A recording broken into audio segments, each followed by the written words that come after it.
நான் என்கிட்ட நிறைய பணம் இருக்கு, பணம் இருந்தால் எதை வேணா வாங்கலாம்னு சொல்லிட்டு சொல்லுவாங்க. ஆனால் வந்து இந்த பணம் பணம் வந்து ஒரு சந்தோஷம் தரும்னு சொல்லுவாங்க இல்லைங்களா? ஆனால் என்னுடைய சந்தோஷம் இந்த பணத்தால் வர்றதில்ல. ஃபார் எக்ஸாம்பிள், என்னோட ஃப்ரெண்ட்ஸ் கூட நான் வந்து ஜாலியாக நான் டைம் வந்து ஸ்பெண்ட் பண்ணுறேன். அது நான் எதுக்கும் அதுக்கெல்லாம் நான் காசு கொடுக்கறதில்ல. என் பசங்களோட, என் ஒய்ஃப் கூட நான் சூப்பராக டைம் ஸ்பெண்ட் பண்ணுறேன். அதுக்கும் நான் செலவழிக்கிறது இல்லை. ஆக நமக்கு தெரிய வருது என்ன அப்படின்னா, பணம் சந்தோஷத்தை கொண்டு வருமான்னு கேட்டிங்கன்னா, அஃப்கோர்ஸ் பணம்ன்றது பேசிக்கு, கண்டிப்பாக வந்து சர்வைவலுக்கு தேவை தான்.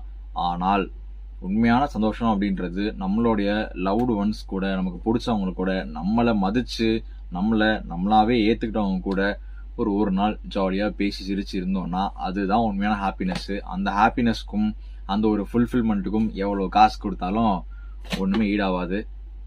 சரி, வேற மாதிரி என்ன வீடியோ போயிட்டு இருக்குன்னு நினைக்கிறேன். But okay, that's it for today. So இன்னைக்கோட நியர் டெத் எக்ஸ்பீரியன்ஸ் வந்து டன்.